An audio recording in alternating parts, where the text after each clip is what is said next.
Don't you love weekends with a book? Ah, it's fantastic. So I have a new idea. How about the Feldenkrais NYC book club, where we'll read together a few paragraphs, because I don't think reading more of Dr. Feldenkrais is wise. He was a scientist, not necessarily the best writer, and his books tend to be dense. This little book, 170 pages, took me a decade to really read.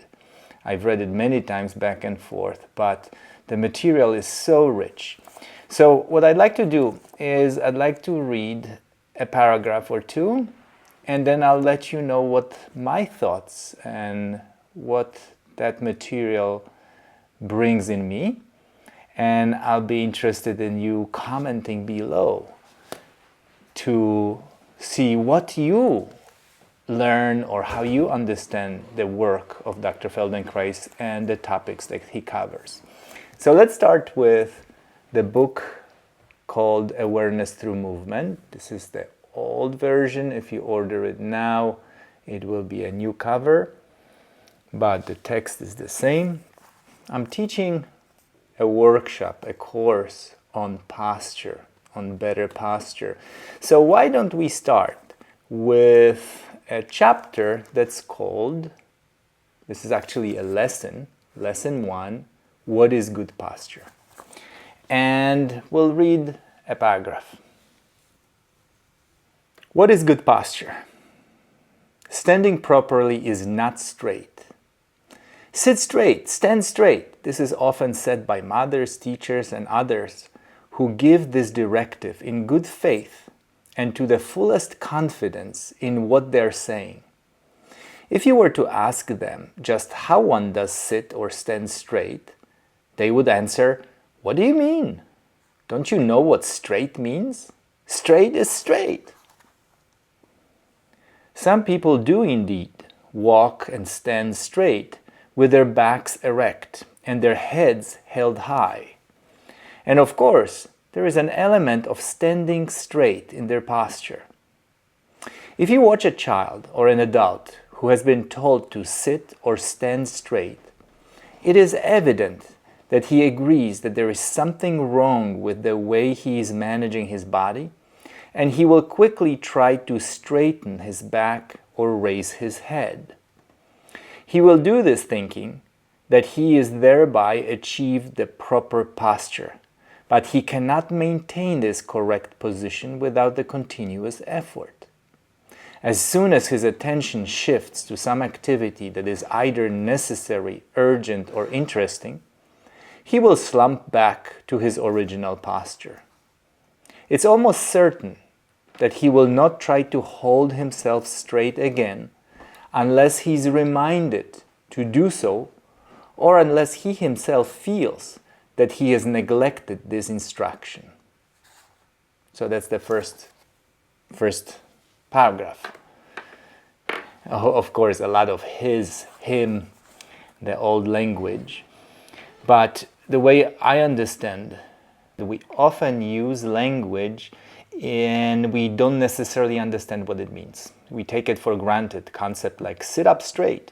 We all kind of think we know what we're talking about, but if we really verify, we find out that we don't really know what it is, and we take a universal concept as straight posture as something obvious that really needs a little bit of diving deeper into understanding. Very often when we think of good posture, straightness, geometrical straightness comes to mind. And this is not necessarily, first of all, easy to achieve, and maybe not even desired to achieve. If you look at our spine, the spine has normal curves, 3 normal curves, and it's not straight. The second part is the need of conscious efforts in terms of correcting one's posture. By straight, we mean vertical.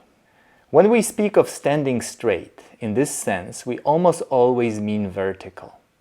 But if we look at the ideal skeleton constructed by famous anatomist Albinus, we shall find only two small sections that are ranged more or less vertically: the top vertebra of the neck and the vertebra between the chest and hips.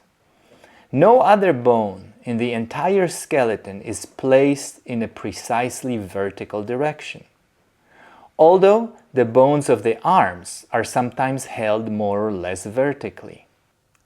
Thus, when we say straight, we obviously mean something different, for we have no precise idea of the meaning of the word in this connection. So in the second paragraph, Dr. Feldenkrais tries to clarify that probably when we mean straight, we mean vertical. He goes a little bit into being more precise, the precise way of using language. He praised himself for converting abstract notions to concrete. And this is one of the examples of his digging deeper into understanding what do we mean straight. So he claims that straight might mean vertical. And although I don't have the access to the anatomy atlas of Albinus that Feldenkrais is referring here to, I have several sources, modern sources of anatomy. And if you take a look, for example, in the book of Dr. Donald Newman, which is to me my Bible that I refer so often to, and if you look at the page number 344, that shows more or less ideal alignment of the skeleton, of the spine actually, it really gets even more tricky, because that first vertebra at the very top that Dr. Feldenkrais claims is vertical, if you look at it, it's actually tilted a little bit back to hold the cranium. From what I see here, is actually part of the arc backward called cervical lordosis. So that maybe the only transition that I can see here is maybe vertebra number 4 to 5 that transitions from the backward curve into extension into slowly sloping back into the dorsal kyphosis. So perhaps, but it's even, when I look at it here, I can't tell if there is one vertical, really vertical vertebra. In the thoracic, mid-back region, when I look at it, maybe 7th vertebra of the middle back will have a real vertical alignment. And then as we go down, of course, there is a curve. There is another curve in the opposite direction in the lumbar spine. And again, at the point of transition, which would be the 3rd vertebra of the lumbar spine, that may be more or less aligned in the vertical position. Let's take a look at the real skeleton, the model of the spine. So here I have a spine, a model of this human spine that is pretty representative to what the natural spine looks like, and pretty much confirming Dr. Newman's book that we look at and the anatomy app that I'm using very often in my teachings. So if you look from the side view of the spine, you will find the 3 curves: lumbar curve, middle back curve forward, and another curve in the neck. These curves are actually quite substantial. Ideal, perfect model spine that doesn't exist on the planet has about 45 degrees of extension, backward bending, 40 degrees of forward bending in the middle back, and about 30 to 35 degrees of extension again, or cervical lordosis in the neck. 45, 40, 35. So if you look at it from side view, which of these bodies of vertebra can you find to be vertical? What's in this structure vertical? As you can see, arguably maybe 3 places in the entire spine, you will find that are positioned closely to vertical. Can we do one more paragraph? Let's do that. Straight is an aesthetic concept. The word straight is misleading. It does not express what is needed, nor even what we expect to achieve or see after improvement has taken place. Straight is used in purely aesthetic sense in connection with posture, and as such is neither useful nor precise. Thus, it will not serve as criterion for the correction of faults. Nor will the geometrical sense of straight serve any better, because it is static. Whatever part of the body is to be straight could comply with the geometrical sense of the word by being held motionless in the same position without any change.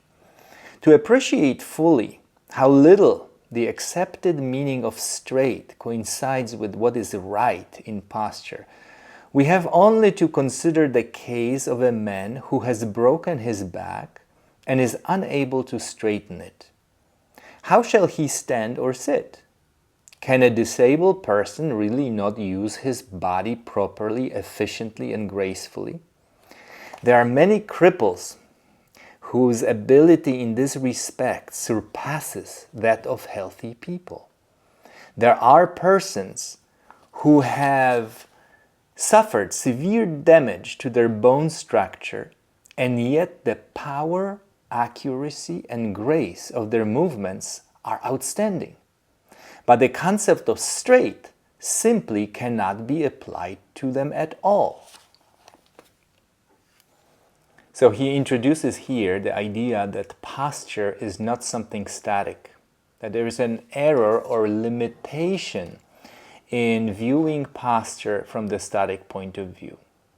I still, in my practice, do take photographs of people standing from the front view, from the back view, from the side view, but understanding that this is only a small snapshot of their existence. Yes, it may be suggestive to certain patterns in person's organization, but it is a static view. So even geometrical straightness, all the business with plumb lines. I still have in my office, by the way, a grid and a plumb line where I can hang and see what the straight line is, where the vertical line is. But what we're learning here in reading Dr. Feldenkrais, that his understanding of posture was not necessarily what it looks like, not necessarily if it's vertical, and of course not from the static point of view. He makes a claim that for some people straightness is not possible. When we deal with people who have severe scoliosis, those changes often are not reversible. And that does not mean that the person is doomed to have bad posture forever. This is good news.